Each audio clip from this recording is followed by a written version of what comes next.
वाहन महाराज का जन्मोत्सव मनाया जा रहा है, ये आप अपनी परिचय का आधार से थोड़ी सी बताएं। जी, मैं कुंवर मोहम्मद नसीम रज़ा खान सिकरवार। उत्तर प्रदेश में एक जनपद गाज़ीपुर है। गाज़ीपुर में एक जगह है दिलदार नगर, और दिलदार नगर में हमने स्थापित किया है अल दीनदयाल शमसी म्यूजियम एंड रिसर्च सेंटर। मैं उसका संस्थापक हूँ। मैं इस वक्त भभुआ शहर बिहार में आज जन्मोत्सव समारोह आयोजित किया जा रहा है महर्षि राजा शालिवाहन महाराज का। ये आज से 500 साल पहले बाबर बादशाह के ज़माने में ये हुआ करते थे, और उनके जो वंशज हैं कहीं न कहीं उत्तर प्रदेश और बिहार में फैले हुए हैं। पूरे इधर बिहार और इससे सटे हुए उत्तर प्रदेश में जनपद गाज़ीपुर में इनके वंशजों में जो फैलाव है वो 9 आना और 7 आना का जो बंटवारा हुआ, तो आज भले ही उत्तर प्रदेश बिहार अलग है, कहीं न कहीं इनके वंशज वहाँ और यहाँ हैं। उन्हीं वंशजों में मेरा भी रक्त और मेरा भी ब्लड है। मैं इस्लाम के मानने वाला एक भले ही मुसलमान हूँ, लेकिन मेरी जो जड़ है, मेरे पूर्वजों का जो इतिहास है, वो कहीं न कहीं सिकरवार वंश से है, और वो सिकरवार वंश राजा शालिवाहन महाराज जी से है। और ये इनके वंशजों में एक कुंवर नवल सिंह, जिनका नाम औरंगज़ेब बादशाह के ज़माने में मोहम्मद दीनदार खां हुआ, जिन्होंने दीनदार नगर स्थापित किया, जो परगना ज़मानिया के जागीरदार हुआ करते थे, उन्हीं के नाम पर दीनदार नगर है। उनका मैं 10वीं वंशज हूँ। तो कहीं न कहीं कुंवर नवल सिंह दीनदार खां जो राजा शालिवाहन महाराज के वंशज थे, 500 साल का इतिहास आज कहीं न कहीं अपने ब्लड के रिश्ते को, हिंदू मुस्लिम को एक जगह बैठने पर मजबूर कर दिया। और यही असली भारतीय होने की सबसे बड़ी पहचान है।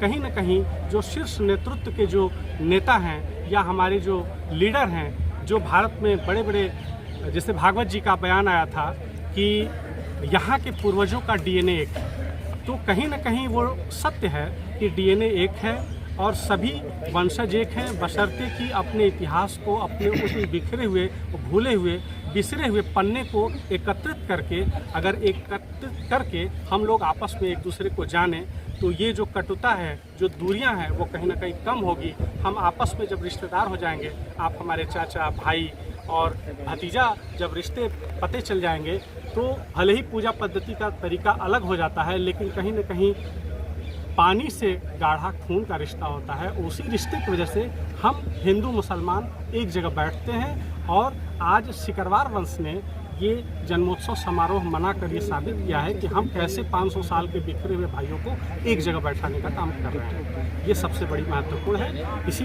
में हम लोग आज एकत्रित हुए हैं, जिसमें यूपी बिहार नहीं, बल्कि एक दिल, एक रक्त, एक ब्लड, एक रिश्ता, एक जो जड़ से जुड़ता है। भारतीय मुसलमानों का कहीं ना कहीं जड़ से जुड़ना भी इससे प्रूफ करता है। ये सबसे बड़ा इतिहास है।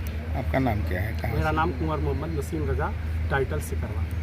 कहाँ से हैं? दिलदार नगर, जनपद गाज़ीपुर, उत्तर प्रदेश। लोग पूरा जुटे हुए हैं।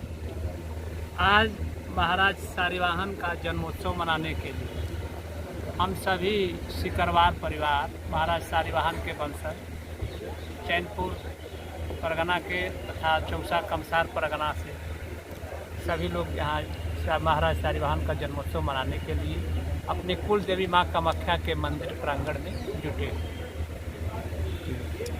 इस जुटाव का उद्देश्य क्या है?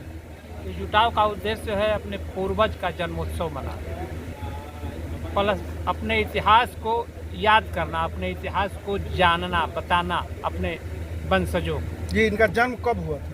इनका जन्म आज से लगभग 500 साल, 1497। यानी कि इसी अक्षय तृतीया को, इसी अक्षय तृतीया को महाराज शालिवाहन का।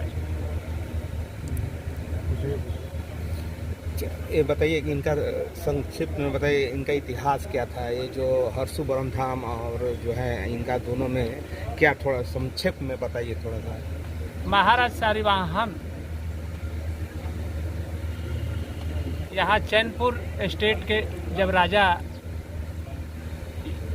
राजगद्दी पर इनका ही हुआ, राज्यारोहण हुआ महाराज शालिवाहन का, तो उस समय महाराज शालिवाहन के पुरोहित हरसू पांडे नियुक्त का हुए। पुरोहिती खानदानी चला करती। हमारा जो पुरोहित होता है उसका लड़का हमारे लड़के का पुरोहित, इस तरह खानदानी पुरोहिती चलती है। तो हर्षु पांडे महाराज सारीवाहन के समय उनके पुरोहित हुए, और जो पुरोहित होता था राजा का वो प्रधानमंत्री भी हुआ। तो हर्षु पांडे प्रधानमंत्री, उस समय थोड़ा सा महाराज सारीवाहन की पत्नी और हर्षु पांडे की पत्नी, उन लोगों के बीच थोड़ा सा ये हुआ था क्या कि हर्षु पांडे की पत्नी ने राजा सारीवाहन के दूसरी पत्नी को बरगला दिया था। बांझिन से जो पहली पत्नी थी सारीवाहन महाराज की, वो निसंतान थी, तो उनसे अलग रहने के लिए हर्षु पांडे की पत्नी ने सारीवाहन महाराज की दूसरी पत्नी ज्ञान कुंवर को बरगला दिया था।